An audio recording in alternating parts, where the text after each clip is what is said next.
SSC ने GD constable के form का आवेदन करना स्टार्ट कर दिया है। आज की इस वीडियो में आपको एक लाइव फॉर्म फिल करके दिखाने वाले हैं, जिससे आप अपने फॉर्म को फिल करने में कोई भी गलती ना करें। तो चलिए वीडियो को शुरू करते हैं। यहाँ पर आप देख सकते हैं कि हम लोग एसएससी की ऑफिशियल वेबसाइट पर आ चुके हैं। सबसे पहले आपको ऊपर ही लॉगिन और रजिस्टर का बटन दिख जाएगा, जिस पर एक बार क्लिक करना होगा। अब यहाँ पर जैसे ही आप क्लिक करते हैं, आपके सामने लॉगिन विंडो ओपन हो जाएगा। यहाँ पर आपको अपना यूजर नेम और पासवर्ड और कैप्चा देने के बाद लॉगिन कर लेना होता है। लेकिन जिन लोगों ने अभी तक एसएससी का ओटीआर नहीं किया है, कहने का मतलब है जो लोग फ्रेश यूजर हैं, आज तक एसएससी का कोई भी फॉर्म नहीं फिल किए हैं, तो उनको सबसे पहले ओटीआर नंबर चाहिए होता है।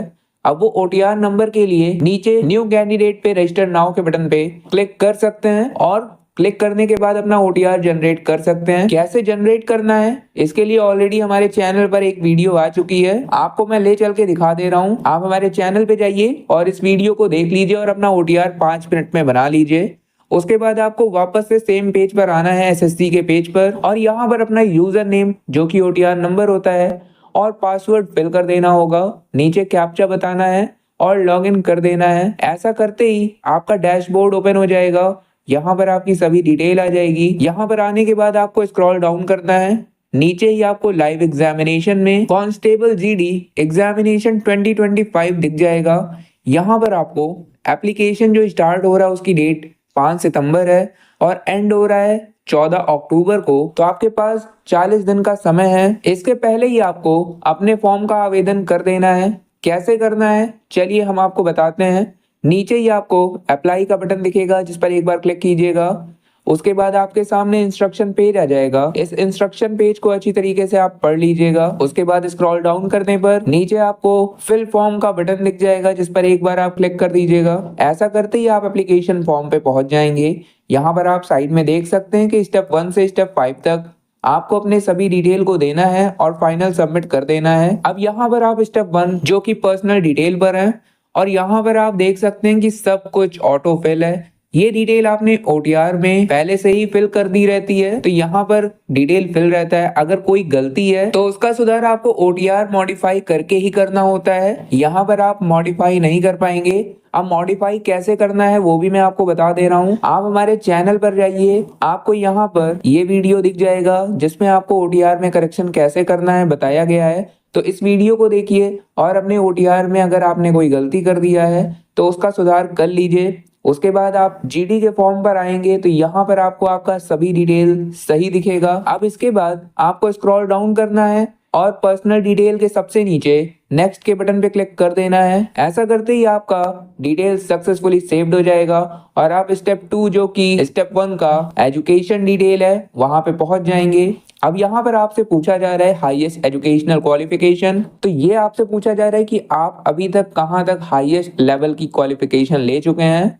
तो आप अपना बता दीजिए कि आप 10th पास हैं, 12th पास हैं, ग्रेजुएशन, पीएचडी या फिर पीजी, डिप्लोमा, जो भी आपने हाईएस्ट लेवल एजुकेशन क्वालिफिकेशन किया है आपको सेलेक्ट कर देना होता है। ये आपके लिए होता है कि आप कहाँ तक पढ़ाई कर चुके हैं। बाकी जीडी के लिए जो एसेंशियल क्वालिफिकेशन है वो हाई स्कूल है, जो कि नीचे ऑटो फिल है।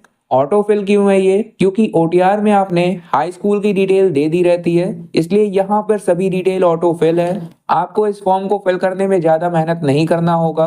अब नीचे आपको स्क्रॉल डाउन करते हुए सभी डिटेल को चेक कर लेना है कि अगर आपने ओटीआर में कोई गलती कर दी है तो यहाँ पर आप रीचेक करें, और ओटीआर में अगर गलती है तो उस गलती का सुधार ओटीआर में जाके कर लें। यहाँ पे ऑटोमेटिक सुधर जाएगा। लेकिन फॉर्म के फाइनल सबमिट के पहले ही अगर आप ओटीआर में सुधार करते हैं तभी सुधार होगा, वरना नहीं होगा।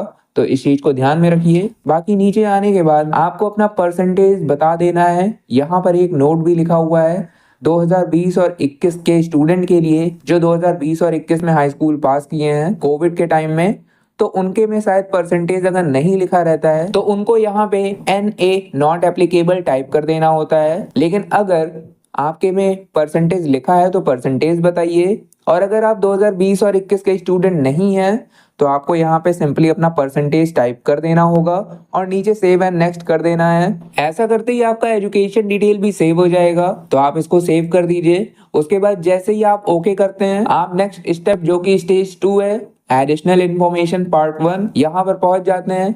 अब यहाँ पर आपसे एक्स सर्विसमैन डिटेल के बारे में पूछा जा रहा है कि अगर आप एक्स सर्विसमैन हैं तो यस कीजिए, और नीचे अपना ज्वाइनिंग डेट, डिस्चार्ज डेट, ये सब आपको बता देना होगा।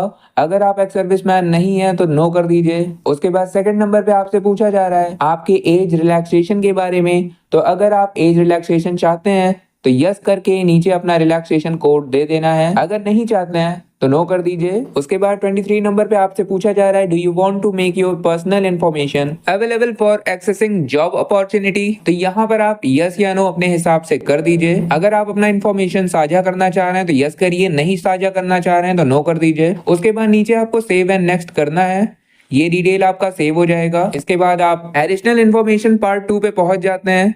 अब यहाँ पर आपको अपना एग्जामिनेशन सेंटर का प्रेफरेंस देना होगा 1 2 3 में कि आपका एग्जाम आप कहाँ पर देना चाहते हैं, किस सिटी में देना चाहते हैं। तो यहाँ पर आप अपने सिटी को सेलेक्ट कर लें प्रेफरेंस 1 में, प्रेफरेंस 2 एंड 3 में भी आपको सेलेक्ट कर लेना होगा। इस प्रेफरेंस के हिसाब से आपका एग्जामिनेशन सेंटर अलॉट किया जाता है बाद में, तो इसको अच्छी तरीके से सेलेक्ट कर लें। उसके बाद नीचे आपको सीबीटी एग्जाम के मीडियम को बताना होगा कि आप हिंदी में एग्जाम देना चाहते हैं, इंग्लिश या फिर अदर लैंग्वेज, तो यहाँ पर सेलेक्ट करें। उसके बाद वेरीफाई मीडियम में भी अपना मीडियम सेलेक्ट कर लें। 26 नंबर पे आपसे पूछा जा रहा है are you a national cadet corp NCC certificate holder. तो यहाँ पे यस या नो में अपने हिसाब से आपको बताना है। अगर आप सर्टिफिकेट होल्डर हैं तो यस कीजिए, नीचे आपको टाइप बता देना है। अगर आप एनसीसी सर्टिफिकेट होल्डर नहीं है तो नो कर दीजिए। उसके बाद आपसे पूछा जा रहा है have you participated in any game sport at the district state national international level.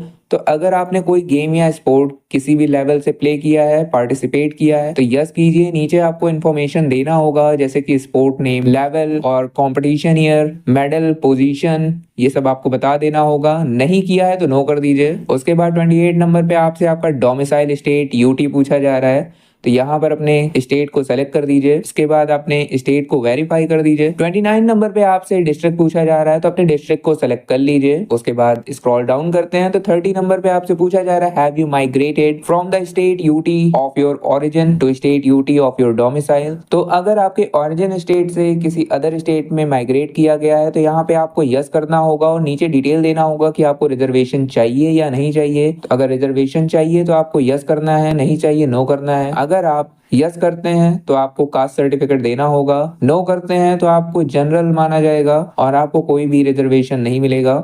उसके बाद आपको अपना ओरिजिन स्टेट बताना होगा, डिस्ट्रिक्ट ओरिजिन बताना होगा। तो ये सारी डिटेल आप फिल कर दीजिए।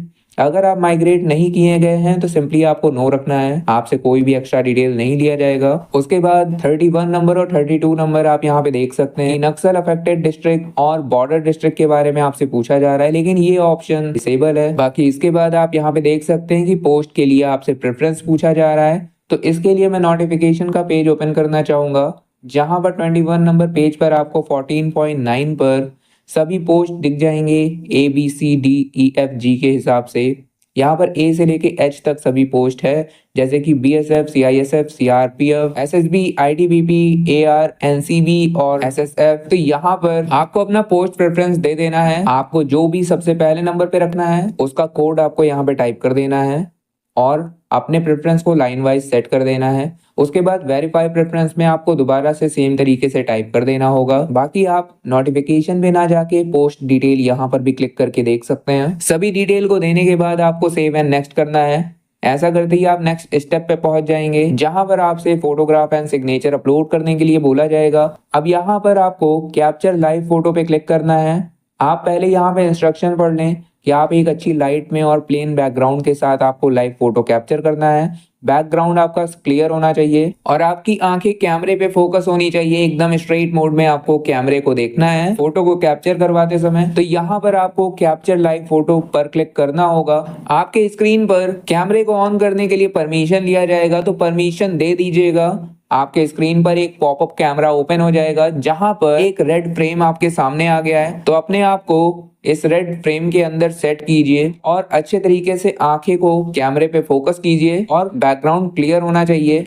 और आप लाइव फोटो कैप्चर करते समय इस चीज का ध्यान रखिए कि अगर आपने कैप पहना है या फिर किसी भी तरीके का आपने चश्मा पहना है तो इसे आप हटा दीजिएगा, उसके बाद कैप्चर कीजिएगा। तो यहाँ पर आप देख सकते हैं कि रेड लाइन फ्रेम में आपको अपने आप को सेट करना है और नीचे कैप्चर के बटन पे क्लिक कर देना है। ऐसा करते ही आपका फोटो कैप्चर हो जाएगा और आपके सामने लिख जाएगा फोटो अपलोडेड सक्सेसफुली। साइड में आपको फोटो शो भी हो जाएगा, लेकिन अगर आपको फोटो पसंद नहीं आती है तो आपको कैप्चर अगेन का एक ऑप्शन भी मिल जाता है, जिसकी मदद से आप दोबारा से फोटो कैप्चर कर सकते हैं। बाकी अगर आपको फोटो सही लगती है, क्लियर होती है, तो आप सेव कर दीजिए। उसके बाद साइड में आपको फोटो अपलोडेड दिख जाता है। स्क्रॉल डाउन करेंगे तो नीचे आपको सिग्नेचर अपलोड करना होगा, जिसका इंस्ट्रक्शन आपके सामने लिखा हुआ है। अब यहाँ पर जो आपको साइन अपलोड करना है वो जेपीजी फॉर्मेट में 10 से 20 केबी के अंदर होना चाहिए, और जो डायमेंशन है वो 6 सेंटीमीटर विड्थ 2 सेंटीमीटर हाइट होना चाहिए। तो अपने फाइल को फाइल मैनेजर पे सेव कर लीजिए बनाकर। उसके बाद अपलोड सिग्नेचर पे क्लिक करके अपने फाइल को सेलेक्ट कीजिए और अपलोड कर दीजिए। आपका फाइल अपलोड होते ही साइड में आपको शो भी कर जाएगा।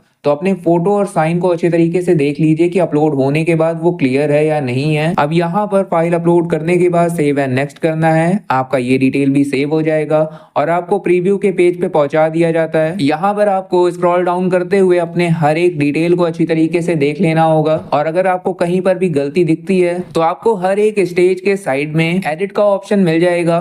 तो जिस भी स्टेज में अगर कोई गलती है, आप उस स्टेज पर एडिट के ऑप्शन पे क्लिक करें, आपको रिडायरेक्ट कर दिया जाता है उस स्टेज पर, और अपनी गलती का सुधार करके सेव एंड नेक्स्ट करके वापस से प्रीव्यू पे आ जाना है और अपनी डिटेल को देख लेना है। और सभी डिटेल अगर सही रहती है तो स्क्रॉल डाउन करते हुए आप नीचे आएंगे, सबसे लास्ट में आपको फोटो साइन वगैरह दिख जाएगा। अगर सब कुछ सही है तो नीचे आपको सेव एंड नेक्स्ट कर देना होगा। सेव एंड नेक्स्ट करते ही डिक्लेरेशन का पेज आ जाएगा, जिसमें आपको आई एग्री चेकबॉक्स पे चेक कर देना होगा, और कैप्चा फिल करने के बाद साइड में सबमिट के बटन पे क्लिक करना है। ऐसा करते ही पेज लोडिंग लेगा और आपका फॉर्म फाइनल सबमिट हो जाएगा।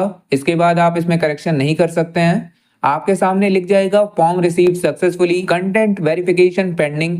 तो ये पेंडिंग कंटेंट जो है इसका वेरिफिकेशन बाद में हो जाता है, इसके लिए आपको चिंता नहीं करना है। बाकी यहाँ पर आपका काम कंप्लीट हो जाता है। अगर आप SC कैटेगरी, ST कैटेगरी या फिर किसी भी कैटेगरी के फीमेल कैंडिडेट हैं तो आपका काम यहाँ पे खत्म हो जाता है, और आपको प्रिंट एप्लीकेशन का बटन यहीं पर मिल जाएगा। आपको उसे प्रिंट करके सेव कर लेना होगा। लेकिन अगर आप जनरल कैटेगरी या फिर OBC कैटेगरी के मेल कैंडिडेट हैं तो आपको यहाँ पे साइड में मेक पेमेंट का बटन दिख जाएगा, जिस पर आपको क्लिक करना है, और यहाँ पे क्लिक करने के बाद आपको आपका पेमेंट करना होगा। आपको पे का बटन आ जाएगा, जिस पर क्लिक करके आप पेमेंट पेज पे रिडायरेक्ट हो जाएंगे, और वहां पर आपको debit card, credit card, net banking, UPI किसी भी एक मोड को सेलेक्ट करके अपना पेमेंट कर देना होगा।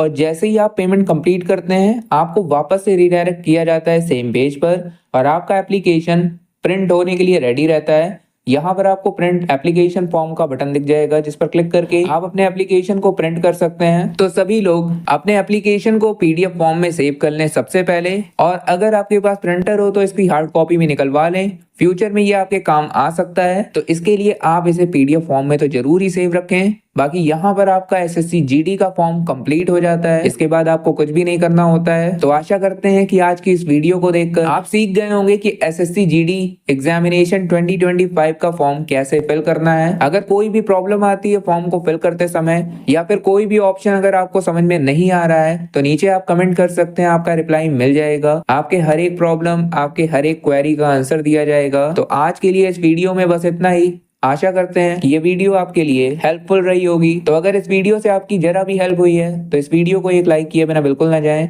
और चैनल पे नए हैं तो चैनल को सब्सक्राइब भी कर लें, क्योंकि ऐसे ही अपडेट्स आपको मिलते रहेंगे। धन्यवाद।